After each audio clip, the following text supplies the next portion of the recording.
Assalamualaikum warahmatullahi wabarakatuh. Bismillahirrahmanirrahim. Alhamdulillahirabbil alamin. Wa bihi nasta'inu ala umurid dunya waddin. Wassalatu wassalamu ala asyrafil anbiya'i wal mursalin. Sayyidina wa maulana Muhammadin wa ala alihi wa sahbihi ajma'in. Rabbi shrahli sadri wa yassirli amri wahlul 'uqdatam min lisani yafqahu qauli amma ba'du. Baik, perkuliahan kita hari ini kita buka bersama-sama dengan membaca lafaz basmalah. Bismillahirrahmanirrahim. Oke. Hari ini adalah pertemuan ke-14. Kebetulan materi kelas HKI dan HES di materi ke-14 ini atau pertemuan 14 ini sama. Jadi video ini saya rekam untuk 4 kelas. 1 HKI kelas C dan D, dan yang kedua HES kelas C dan D. Jadi sama ya materi. Jadi semuanya bisa dipakai. Jadi saya tidak perlu merekam sampai 2 kali karena sama materinya di materi 14. Oke, hari ini kita akan membahas tentang temanya adalah putusnya pernikahan karena apa? Karena proses hukum. Pertama zihar, kedua ila, dan yang ketiga li'an. Oke, saya akan tampilkan modul saya. Ini dia. Ya, kelihatan sudah ya.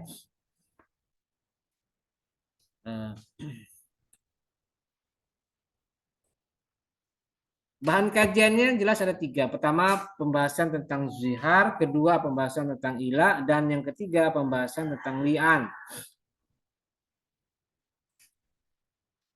Sekarang kita bahas dulu yang zihar. Apa itu zihar? Kita lihat. Zihar adalah masdar dari lafaz zahru, az-zahru. Sedangkan secara arti pengertian itu adalah apa ini? Ucapan yang ini ya. Ucapan min qauli rajuli idza zahara imra'atahu. Ucapan seorang laki-laki atau suami yang mengucapkan zihar kepada istrinya. Apa? Anti alayya ka zahri ummi. Kamu bagi saya sama seperti punggung ibuku. Jadi ungkapan zihar itu atau zihar adalah ungkapan yang diserupakan antara bentuk tubuh istri dengan bentuk tubuh orang yang menjadi mahram dari suami. Dan ini dianggap sebagai ucapan talak kalau itu terjadi di masa jahiliyah, di masa Arab pra-Islam.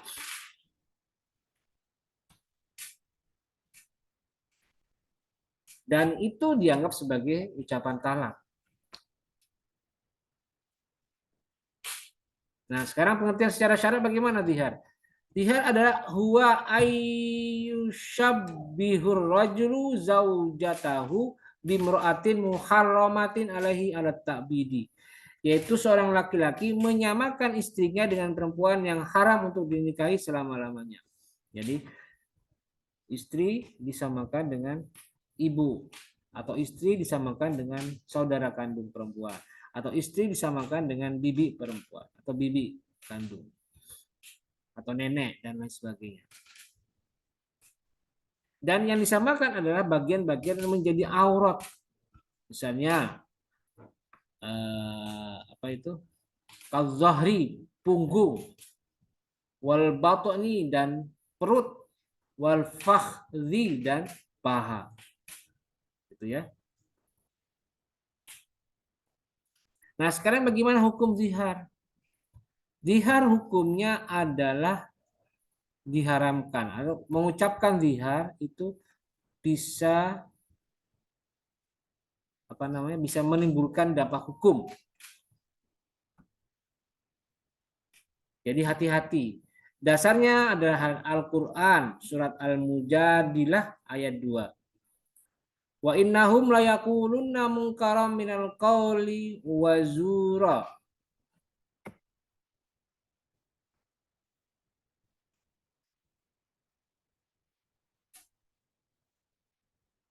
Sesungguhnya mereka benar-benar mengucapkan suatu perkataan mungkar dan dusta. Sebenarnya pengungkapan perumpamaan itu sebenarnya nggak boleh dalam Islam. Dan kalau tidak boleh berarti ada konsekuensinya apa? Jatuhlah talak kepada istri.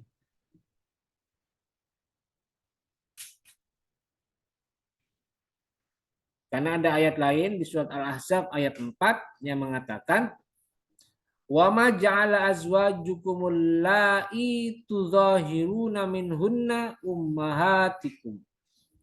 Dan dia tidak menjadikan istri-istrimu yang kamu zihar itu sebagai ibumu. Penziharan itu sebagai upaya menyerupakan istrimu dengan orang yang menjadi mahrammu.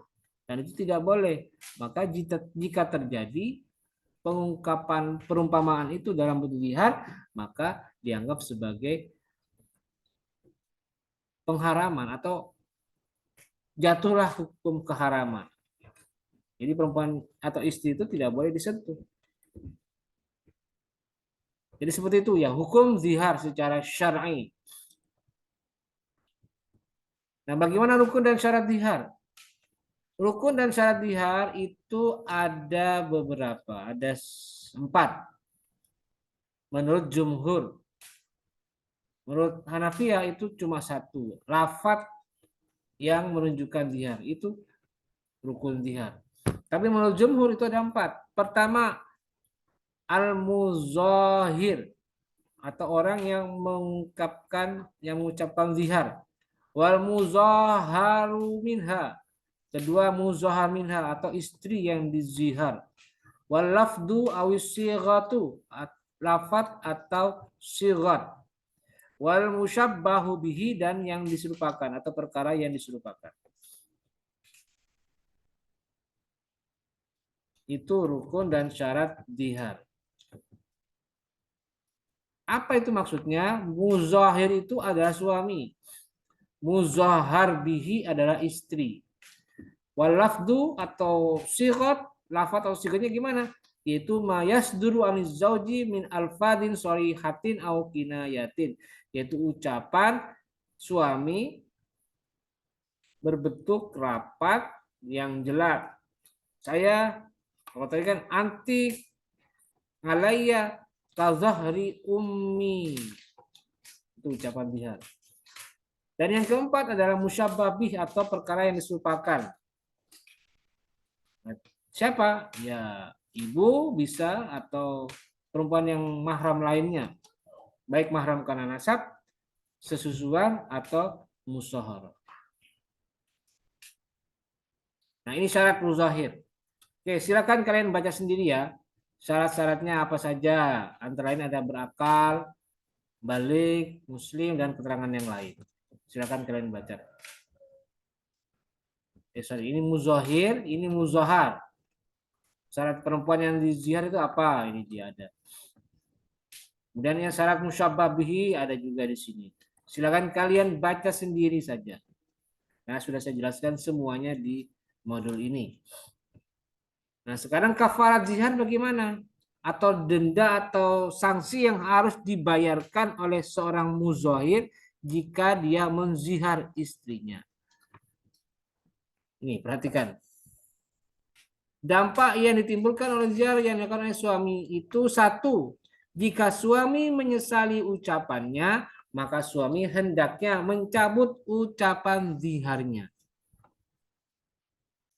Kemudian suami istri saling memaafkan dan keduanya berjanji akan memperbaiki hubungan selanjutnya. Jadi itu ya, 1 yang harus dilakukan. menyesal, mencabut ucapannya, saling memaafkan dan berjanji untuk memperbaiki hubungan mereka berdua. Nah, kalau misalnya mereka ingin kembali berhubungan suami istri atau menggauli istrinya lagi, maka suaminya wajib membayar kafarat atau denda, kafarah. Apa? Satu, memerdekakan seorang budak yang beriman. Kalau tidak mampu, maka pindah ke berpuasa 2 bulan berturut-turut dan tidak boleh putus. Jadi tidak boleh putus ya. Kalau misalnya di hari ke-12 batal, itu harus diulang lagi dari puasa pertama. Jadi harus diulang. Kalau tidak mampu gimana? Nah, ini cara yang ketiga, memberi makan secukupnya kepada 60 orang miskin. Itu yang syarat atau kafarat yang harus dibayar suami jika ingin mau berhubungan suami istri lagi. Nah, yang kedua, ada ketentuannya. Jika suami tidak menyesalinya dan hubungan tersebut tidak dapat diperbaiki lagi, maka suami hendaknya mentalak istri dengan talak bain. Bain apa? Bain sugro tentunya. Kemudian yang ketiga, jika istri merasa tidak nyaman dan aman setelah ucapan zihar suami, maka istri perlu mengadukan kepada hakim dan hakim akan memisahkan tempat suami dan istri sementara sampai menunggu masalah selesai. Dan yang keempat, jika ternyata sikap suami mengambang atau tidak jelas apakah mau lanjut atau berhenti misalnya, maka hakim memutuskan menceraikan keduanya. Jika suami terbukti sengaja menelantarkan istri selama berlalu masa 4 bulan atau 120 hari sejak zihar diucapkan. Jadi ada peran hakim yang menentukan dalam terjadinya konflik zihar antara suami dan istri. Ini dampaknya ya, dampak zihar. Berikutnya yang kita bahas adalah ila. Apa ini ila? Ila itu di sini ya. Ila itu sumpah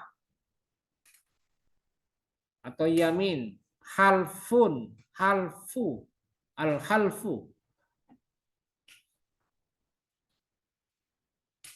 Jadi ila itu adalah ucapan sumpah yang dilakukan oleh bangsa Arab ketika itu dengan tujuan untuk menciptakan kemudaratan bagi istri. Apa kemudaratannya? Ya tidak digauli oleh suami selama masa tertentu.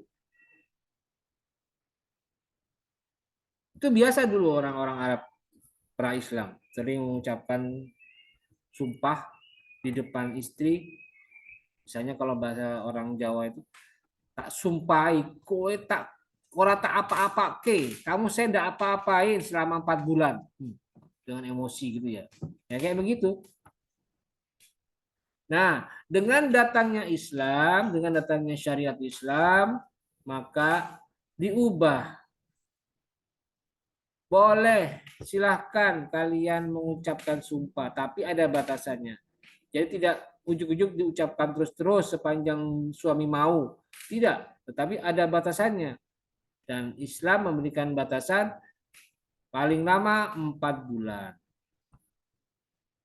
Gitu ya. Itu ilah. Pengungkapan sumpah suami kepada istri untuk tidak menggaulinya dengan masa selama 4 bulan. Dalilnya apa? Kita lihat surat Al-Baqarah 226. Lilladzina yu'luna min nisaihim tarabbusu arba'ata ashhurin fa in fa'u fa innallaha ghafurur rahim wa in azamut talaqa fa innallaha sami'un alim. Kepada orang-orang yang mengilah istrinya, maka tarabbusu arba'ati ashhur, maka diberi penangguhan 4 bulan. Penangguhan itu maksudnya Anda tidak menggauli istri. Kemudian jika mereka kembali, maka sesungguhnya Allah Maha Pengampun lagi Maha Penyayang. Wa in azamut talak, dan jika mereka berkeinginan untuk talak, berniat untuk talak, maka silahkan, maka jatuhlah talak. Seperti itu ya. Fa innallaha samiun alim, maka sesungguhnya Allah Maha mendengar dan Maha tahu. Nah, ada hukumnya jika ilah dimanfaatkan untuk menganiaya istri. Menurut jumhur ulama, jika ilah digunakan untuk menganiaya istri atau menganiaya perempuan, maka hukumnya adalah haram. Mungkin suami merasa dengan tidak digauli istri, maka si istri akan mengalami penderitaan lahir dan batin. Dan istri merasakan itu. Jika itu terjadi, maka hukum ilah itu haram.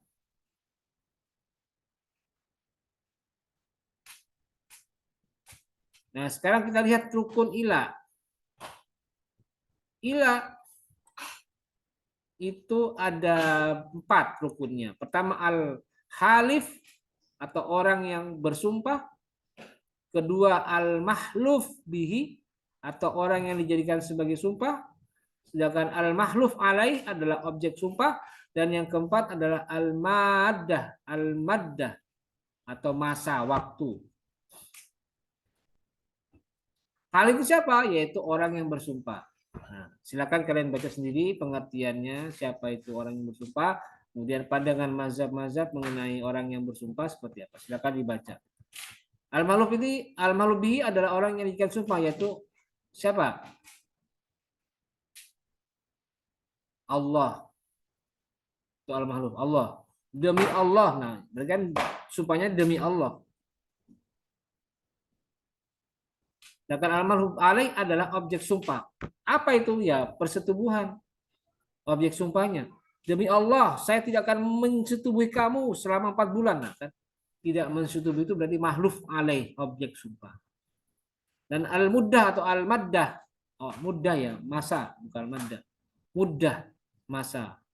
Itu juga bagian dari rukun, dari ilah. Nah, sekarang kita bicara dampak ilah. Dampak ilah itu ada 2 yang harus diperhatikan. Pertama, suami wajib menjauhi istrinya selama 4 bulan. Tidak boleh kurang, tidak boleh lebih. 4 bulan putusannya. Dasarnya ayat Al-Baqarah 226. Tadi yang sudah saya baca itu ya. Kenapa kok wajib menjauhi istrinya? Karena ada tujuannya, yaitu agar menimbulkan kerinduan pada diri suami kepada istri, dan dan suami menyesali ucapannya lalu memperbaiki diri. Jadi seperti itu ya. Oh iya ya, ternyata saya terlalu keras kepada istri saya menyesali sikap keras saya, ucapan saya yang kasar. Ya sudah, saya akan memperbaiki cara saya bicara untuk di masa akan datang. Jadi itu ya maksudnya, suami wajib 4 bulan menjauh dari istri, tidak boleh kumpul, tidak boleh menggauli istri selama 4 bulan. Tujuannya itu supaya menimbulkan kerinduan.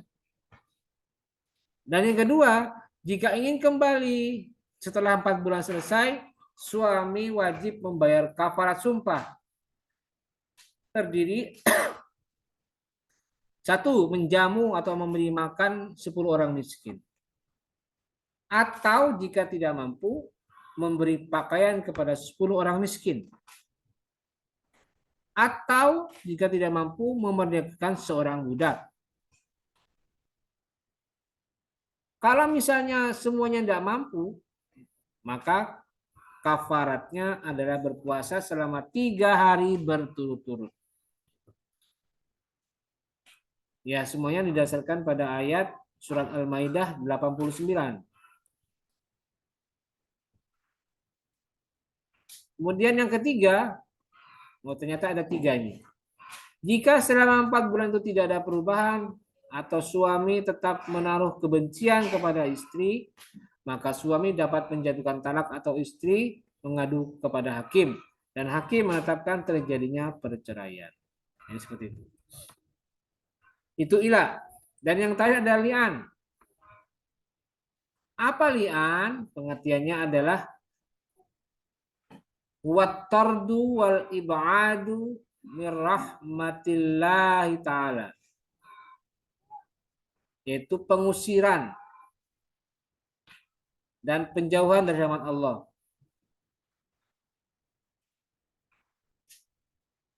Jadi suami menyumpahi istri dan istri menjawab sumpah suami. Bersumpah atau melaknat sama saja. Melaknat atau menyumpahi. Tapi lebih keras melaknat.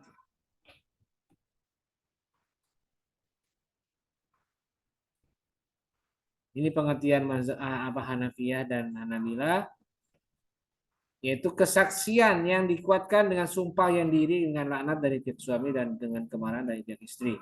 Jadi laknat suami kepada istri dan istri merespon dengan kemarahan istri. Sedangkan Malikiyah mengatakan li'an adalah sumpah suami yang bermuslim, yang beragama Islam, akil balik, bahwa dia melihat ala ru'yati zina zaujatihi, melihat peristiwa perzinaan yang dilakukan oleh istrinya, au ala nafi hamliha minhu, wa halfu zaujatin ala takzibihi arba'ata aimanin bi sighati asyhadu billahi la ra'aituha tazni wa nahwu. Jadi ucapan suami yang menuduh istrinya berzina dengan laki-laki lain atau penolakan nafyu hamliha, penolakan suami atas kehamilan istrinya. Dan istri bersumpah bahwa suami berdusta dengan 4 kali sumpah. Nah itu li'an. Sedangkan menurut Syafi'iyah, kalimatun ma'lumatun ja'alat hujjatan lil muttarri ila qadhafin min latqi firashihi wa luhiqal 'ari bihi au ila nafyi waladin. Kalimat yang dijadikan alasan bagi orang yang merasa terpaksa untuk menuduh orang yang telah mencoba di tempat tidurnya dan mendatangkan rasa malu kepadanya atau menolak anak yang dia kandung. Jadi Syafi'iyah memandang bahwa li'an itu adalah pengingkaran suami atas peristiwa perzinaan yang dilakukan oleh istri. Atau suami menolak mengakui anak yang sedang dikandung oleh istrinya itu sebagai anaknya. Nah, sebab li'an itu bagaimana? Apa yang menyebabkan terjadinya li'an? Pertama, ada 2 ya. Sebab terjadinya li'an. Pertama, ada 2. Pertama, suami menuduh istrinya telah melakukan perbuatan yang membuat istri terkena hukuman had zina jika tuduhan ini dilontarkan kepada perempuan yang bukan istrinya.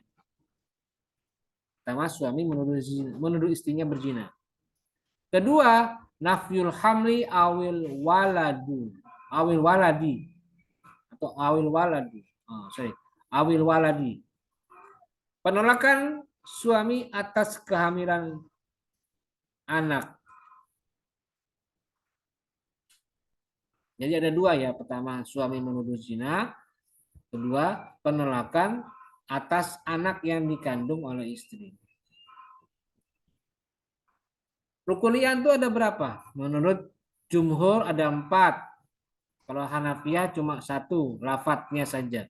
Dengan jumhur ada 4. Pertama, al-mula'in. Ini ya, al-mula'in. Wal mula'inah, al-mula'anah. Ketiga, sababul li'an. Yang keempat, lafdul li'an. Pertama mulain. Mulain itu siapa? Orang laki-laki yang melaknat. Suami yang melaknat. Kedua mula'anah. Perempuan yang dilaknat. Ketiga sebab li'an. Keempat lafat li'an. Oke. Nah, bagaimana li'an itu dalam KHI? Ada nggak aturan dan ketentuannya? Kita lihat. Di pasal 125 KHI disebutkan, li'an bisa menyebabkan putusnya perkawinan antara suami dan istri untuk selama-lamanya. Jadi tidak ada kemungkinan suami kembali lagi kepada istri jika istrinya sudah di li'an. Ada tuduhan li'an. Pasal 126 menyatakan, li'an terjadi karena suami menuduh istri berbuat zina dan atau mengingkari anak dalam kandungan atau yang sudah lahir dari istrinya. Sedangkan istrinya menolak tuduhan dan atau pengingkaran tersebut. Jadi li'an itu harus melalui proses. Apa?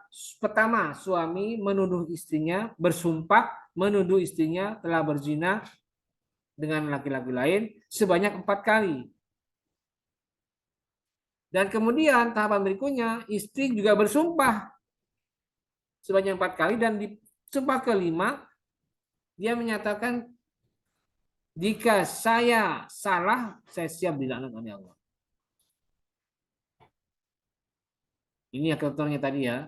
Silakan kalian lihat di apa namanya? Di pasal 127. Bisa dibaca sendiri. Di pasal 1828 mengatakan li'an hanya sah apabila dilakukan di hadapan sidang pengadilan agama. Jadi li'an itu tidak bisa tanpa melibatkan hakim, orang yang bertugas sebagai hakim. Kalau cuma sekedar di luar main tuduh, ya tidak bisa jatuh. Harus ada proses qadhaiyahnya, ada proses peradilannya. Kemudian pasal 162, bila mana li'an terjadi, maka perkawinan itu putus untuk selamanya dan anak yang dikandung dinasabkan kepada ibunya. Sedangkan suaminya terbebas dari kewajiban memberi nafkah. Jadi kalau ada kasus li'an, maka otomatis status anaknya itu bukan anak kandung dari bapaknya, tapi hanya bernasab kepada ibu kandungnya. Nah, itulah ketentuan atau penjelasan saya mengenai materi ke-12 untuk pertemuan 14 kali ini. Dan ini berlaku untuk semua kelas ya, baik kelas HKI, C, dan D di hari Selasa, maupun kelas HES, kelas C, dan D di hari Rabu. Semuanya sama, videonya bisa dipakai untuk ini. Dan jika ada pertanyaan, bisa kalian tulis melalui kolom komentar yang ada di channel YouTube ataupun yang ada di Google Classroom masing-masing. Silakan kalian ajukan pertanyaan tentang materi 12 ini. Terima kasih dan mari kita akhiri pertemuan kali ini dengan bersama-sama membaca lafaz hamdalah. Alhamdulillahirabbil alamin. Terima kasih. Wallahu muwaffiq ila aqwamit thoriq. Assalamualaikum warahmatullahi wabarakatuh.